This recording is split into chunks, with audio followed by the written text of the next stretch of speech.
start the afternoon. Our next speaker is David Henry. David is a senior scientist, evaluative clinical sciences at the Sunnybrook Research Institute, and he's been president and CEO of the Institute for Clinical and Evaluative Sciences for the last 6 years. He's a professor in the Department of Medicine at the University of Toronto and retains his connections with the University of Newcastle as an adjunct professor in clinical pharmacology.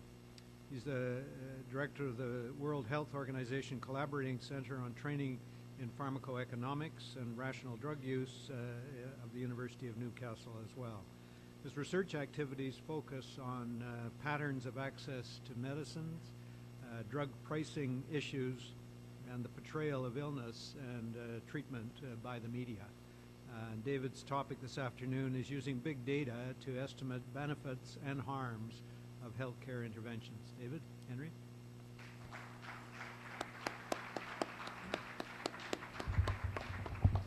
Thank you very much, John. First, I'd like to apologize for my voice, which is somewhat more throaty than it usually is. My wife said she liked it, and I don't really understand why.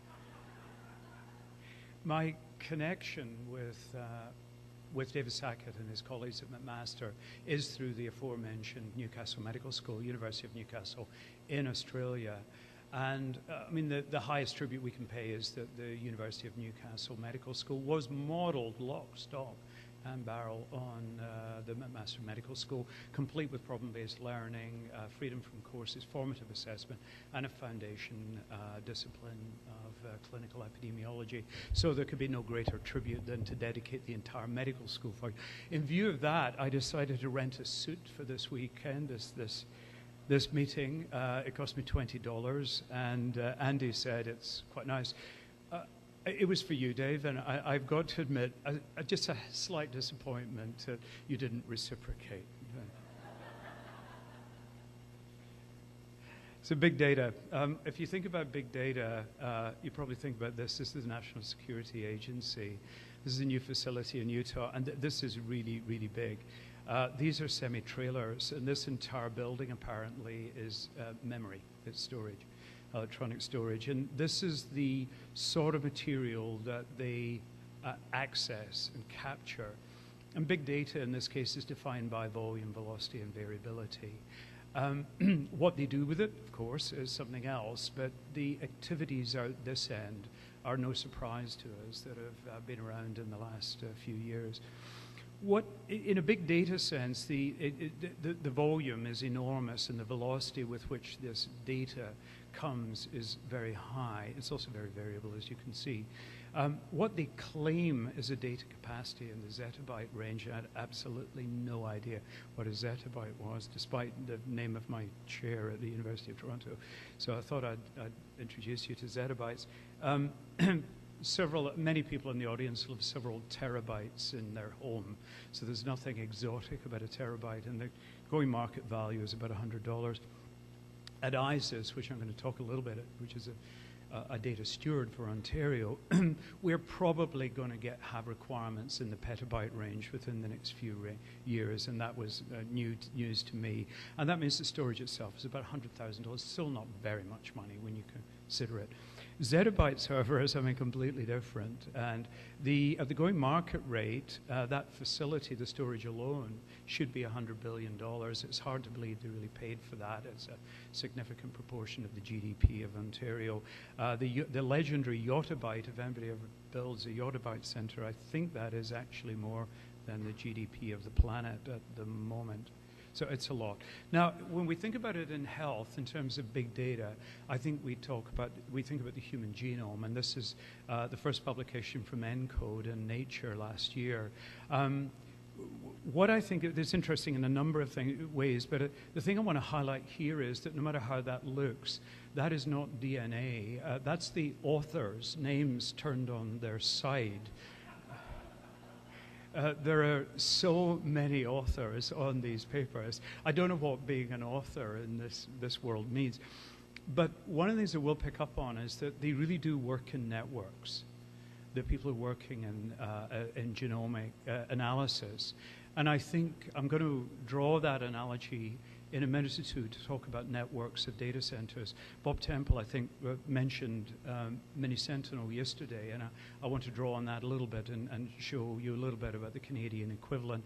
There are certain things that I think we have to work together with observational data to be able to unpick some of the questions. There are going to be a couple of examples. So big data in health, I'm drawing this from Don Stas, who's currently at the Ontario Brain Institute, an organization that ISIS is working with. I'll tell you a little bit more about ISIS in a second, but we hold wide data. The Ontario Brain Institute holds deep data, if you like, deep sequencing data, functional MRI, which has been digitized, and proteomics data. There's a whole range of things that they are going to be holding on people with various brain and neurological disorders. And one of the things we'll be doing is linking those data with the administrative data. The administrative data will help to determine outcomes, and we can look at associations. But Don distinguished between wide data and deep data, and what I'm going to talk about today is wide data. And these are the population data sets that we're fairly familiar with. We talked a bit today about electronic health records and the holes in electronic health records.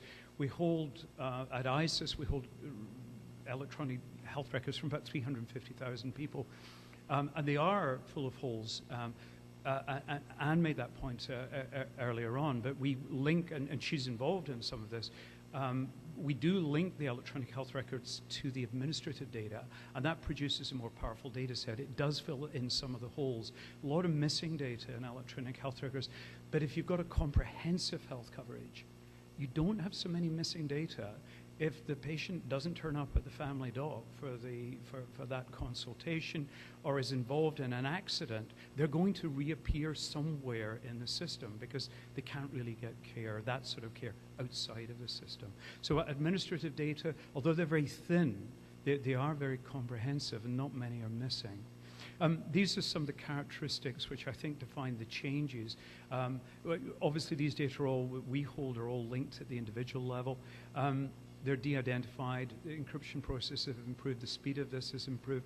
The time we take to match big files, we matched 1.2 million deaths last year. It didn't take nearly as long as it would have taken a year ago. We just brought in the First Nations file for Ontario, and that will be linked, relying on probabilistic matching, in a much shorter time than it used to take. So there are real improvements.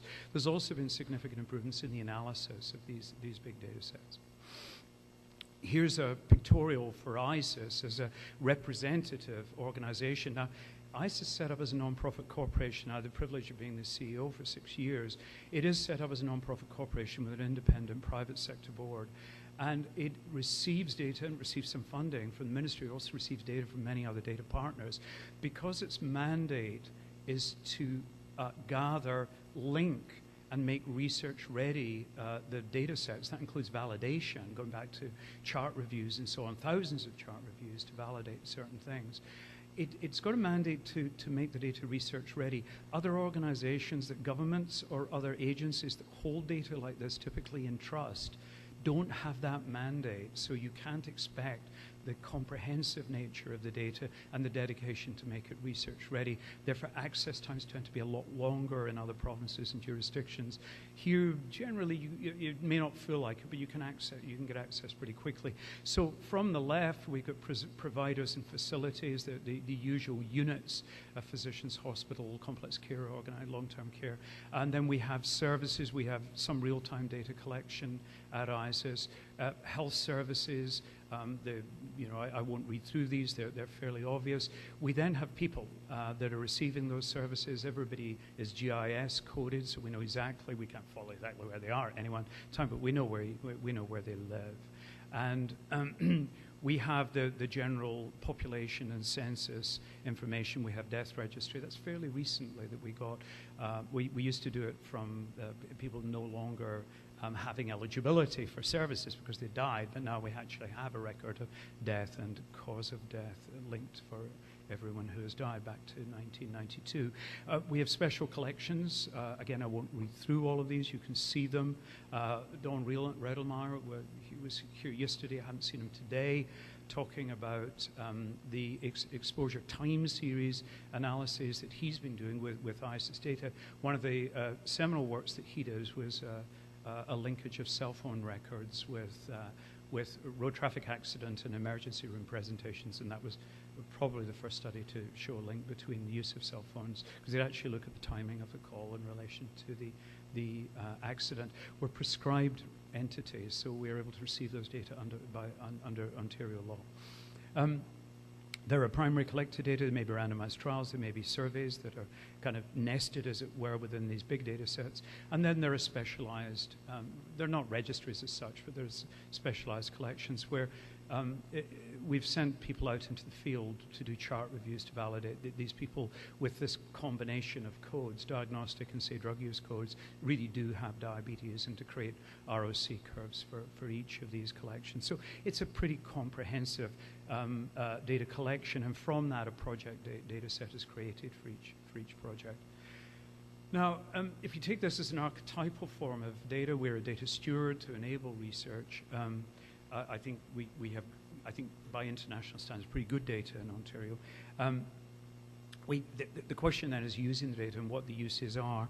The common ground that I think we have with those who are obviously promoting RCTs, and I'm not for or against anything, I think it's a question of what's the question and what's the right design and form of analysis, and I think that's been said many times. Where there is some common ground, I think pretty well everybody would agree is measuring the harms of medication, partly because oftentimes the harm does not lie on a natural confounding pathway. It's not confounded by indication because it's completely separate from the indication for treatment. And I'll give you an example here. On the left, we've got a summary of observational studies for a well-known drug. This is rofecoxib, this is Vioxx, and this was the summary data up to about 2011. This is the work of Patricia McGettigan, who's in the audience today. And that came up with a pooled relative risk of about 1.45. On this side, on the right, is diclofenac. Diclofenac has a relative risk of 1.40. And if you extract from those two the 18 studies that included both of these non-steroidal anti-inflammatory drugs and do a ratio of relative risk, that's not a relative risk reduction, it's a ratio of relative risk, it is 1 with this 99% confidence interval. So there's pretty clear evidence that diclofenac behaves pretty much like rofecoxib when it comes to cardiovascular events. Rofecoxib went off the market, was taken off voluntarily, I think in 2004. Diclofenac is the most popular non-steroidal anti-inflammatory drug in the world. And there you have the irony that even when you do have data, we have very inconsistent decision-making, although the EMEA, I think, has recently issued edicts around the use of diclofenac, and the last data that I saw that Tricia's got, Trish McGettigan, shows that it's absolutely tanking its use in the UK. The message has got through, and I think there's an important message about regulation there, is that given the right information, portrayed in the right way, I think the profession and the public are quite able to regulate medicines out of existence when they've gone by their use-by date. Here's one that I was involved in, and I've been a little bit selective here because I've chosen studies that I've tended to be involved in, which is a little bit self-centered, but I feel a certain familiarity, and I certainly got my fingers burnt with this one. This is a meta-analysis of randomized trials, and I'm not expecting you to be able to decipher it, except to see that these are a lot of very small trials, large number of very small trials, and we're analyzing mortality. The drug called aprotinine, another one I think Bob Temple will be fairly familiar with, and this is a part of a Cochrane review. And the question, aprotinine is used, an antifibrinolytic drug. It's used to reduce blood loss during cardiac surgery and other forms of surgery. And the question was, does it increase the risk of death? And this is all-cause mortality, or supposedly all-cause mortality in these studies. And we came up with a conclusion that, in fact, the relative risk was 1. There was no increase in death. That was a Cochrane review, and this is an extract of it published in the CMAJ. This is the observational study of the same question, or one of a number of observational studies. I really like this one. It's done by Sebastian Schneeweiss and Alec Walker and their colleagues. And what's nice about this study is not only that they worked with, I think, a pretty solid database. They were looking at a number of different antifibrinolytic drugs, looking at the overall mortality and the risk of death. They then adjusted it different ways. They've adjusted it through logistic regression, propensity score, adjustment and matching, and also instrumental variable analysis, because they sometimes give different results. And in this case, they got clear messages, I think, with each form of analysis that there was an increase in death rate. And I think subsequently we redid with the publication of the BART trial of aprotinine, which did not have a placebo-controlled arm. There was an increase in mortality. It could have been a reduction in mortality with tranexamic acid, but it probably was an increase in mortality with aprotinine. So I think a larger trial wasn't designed as a mortality trial. Some issues with it clearly. I think the overall consensus would be that aprotinine probably does increase mortality. It doesn't mean it shouldn't ever be used. But I think the point I'm making is that meta-analyzing death from a large number of small trials is a trap for young players, and it's not something you should do unless you have no other data source, and you should be very aware. So what happened? Why was death underreported? We went back and looked at the studies to see if we could get an inkling, and I don't think we did, but my supposition is this, having been involved in trials, not of aprotinine, but small trials, is that people were reporting deaths within the context of an industry-funded trial if the investigator thought the death was related to the drug. So they've interpolated, they put this screen, this filter in. Instead of reporting all outcomes clearly, I think they're reporting outcomes, at least in part, when the investigator thought that death was due to the drug. That's an awful mistake to make. All deaths should have clearly have been reported. So just a side issue.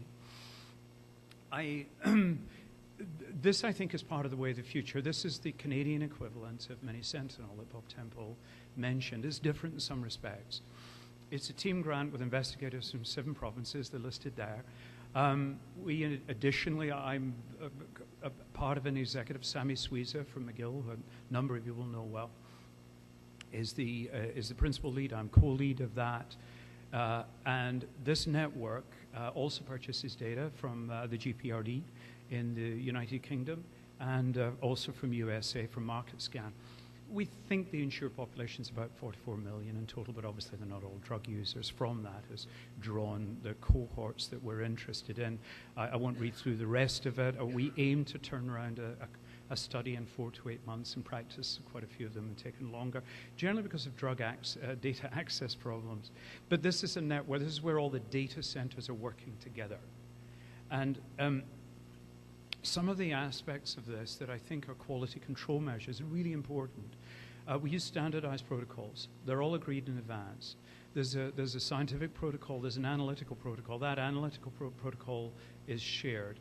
The analytical protocol is tested in a data set to make sure there are no issues. Then that analytical protocol is what has to be used unless the demands of one particular data set require changes. The changes can only be because of a problem of running it. Basically, in sharing SAS code effectively, not to the degree that happens with Mini-Sentinel, where they've extracted common data sets and actually do remote queries simultaneously across multiple sites. You heard that in relation to the new oral anticoagulant study that Bob Temple was mentioning. Here we don't have that, but we found quite effectively with fairly minimal adjustment, these protocols will run on these quite disparate provincial databases. Now remember, they're covering the entire population of 7 provinces. The pre-specified outcomes analysis cannot go beyond these. Each site lodges its analysis. It's done distributed. We don't bring the data together. We bring the analysis together. The analyses are lodged in a Dropbox by the team. They don't see the results from the other provinces. There's a separate methods team that meta-analyze these, and then there's an investigators meeting where the results are revealed to everybody. Here's an example. This is high-dose statins cause acute kidney injury. In this case, it's high dose versus low dose statin, so everybody's on a statin, gets around stuff. The issues are confounded by indication. There's 2 million people in this, in this study. We found a small increase in risk. I don't want to go into that at the moment. It's the principle of it. In this case, we want to know, do proton pump inhibitors increase the risk of community-acquired pneumonia? We started with the idea that because of confounding and possibly protopathic bias, proton pump inhibitors used for reflux might be causing the pneumonia. We start with a completely different indication. People started proton pump inhibitors on the same, at exactly the same time as they started a non-steroidal anti-inflammatory drug. So from 4 million NSAID users, we chose 98,000 who had not had a non-steroidal before, not had a proton pump inhibitor before, and started them on the same day. The supposition is that they were being started on as prophylaxis. And in this case, and this is different from the rest of the literature, it's still a reasonably big study, but it's a highly restricted cohort. We've got a relative risk of essentially 1 for pneumonia. Now, the issues here are more complex. This is the question of measuring effectiveness in big databases. And we've heard over the last couple of days how I think the ground is changing. I'd like to add that Cochrane collaboration is now, I think, accepted that there are circumstances where very good observational studies can be considered equivalent to a good trial. And there's a risk of bias group is working through that. There are a number of members of that have been here at this meeting. The grade working group, Holger Schoenemann is heading that, is looking at the adaptation of the current grade instrument, grade approach to non-randomized studies. In terms of what do we do on effectiveness with big data? This is one. This is a cluster randomized trial of a community-based cardiovascular risk amelioration program nested within ISIS data. This is an example of how you can do a large cluster trial and track people through the administrative data sets. We think we're about to get an announcement, Salim Yusuf and I are involved in this, of a large initiative funded by federal and provincial governments to extend data access and to build a capacity to do large intervention studies, particularly those that are relevant to health system performance, health policy, but also behavior change in providers and patients or population.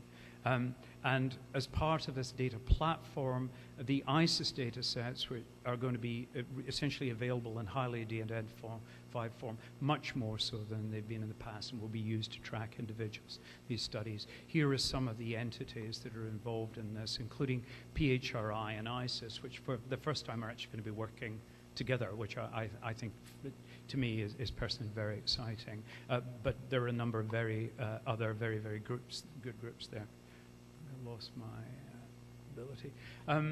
In terms of the effectiveness side, this is the work of Jack 2 using a comprehensive registry of drug-eluting stents.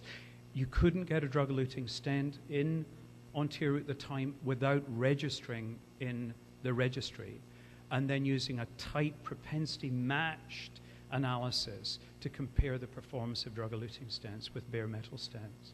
And that showed a small overall benefit, but most of the benefit was concentrated in people with high-risk lesions, coronary lesions, pre-existing diabetes, long, narrow segments. And that's been borne out by other studies, and actually the basis of subsidization of drug-eluting stents is against bare metal stents in Ontario. Finally, I'm going to show a study, I did a very recent one, which I think illustrates the potential value of instrumental variable analysis, using GPs, family doctors, and their referral practices for colonoscopy as an instrument, and showing, using instrumental variable analysis, a value, a reduction, a 48% relative decrease in colorectal cancer incidence in those that received colonoscopy compared with those that weren't. I think instrumental variable analysis is something we're using more and more at ISIS, where the instrument is a center or a practitioner who determines the probability of receiving that service but is not related, should not independently determine the outcome. So essentially, it's the play of chance that determines whether you go to that practitioner and get referred or not. It's one of these attempts to create an RCT-like entity within the observational data. So the conclusions, I think they're increasingly important. I think there's a potential hierarchy of use of observational data to look at effectiveness in particular. I won't read through that, but some of it's fairly predictable. Randomized trials still at the top, nested within the administrative data. But considering what the questions are, what you're comparing with what, when you're comparing two drugs with almost identical indications, you've probably taken away a lot of the issues of confounded by indication. But this applies, so only applies when the studies are properly done, with proper respect for selection bias, inception cohorts, performance bias adjustment, and so on, the sort of things that matter, whether they're being done. Many of these matter in both for observational and randomized.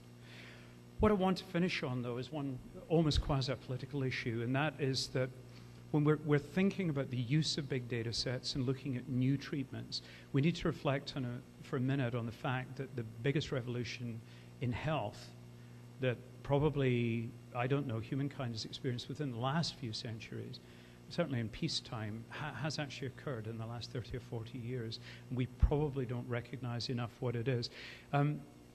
These are the curves from Gary Whitlock's website called mortalitytrends.org. He's an epidemiologist at Oxford. You should visit it. This is the fall in all-cause mortality in men and women, middle-aged men and women in Australia and the United States. In Australia, all-cause mortality in men, all-cause mortality has fallen by 66%. It's come down from 1,600 per 100,000 to just under 500 per 100,000. There is no medical intervention that we can conceive of in any form that can match that. In the United States, predictably, unfortunately, which started with a very similar profile to Australia back until 1970, it's now at about 800 per 100,000. So the death rate in middle-aged men in the US is now 300 per 100,000 higher than Australia. If you could just replicate the Australian data in the United States, you're never going to match that term in terms of life saved and life years saved with any treatment we can conceive of in the future. So our obligation here, and these are observational data, I point out, the point here is we are very much obliged to make sure that people benefit from the things we already know work, and we're actually not that good in every country in doing that. So I'm going to finish on that point. Thanks, John.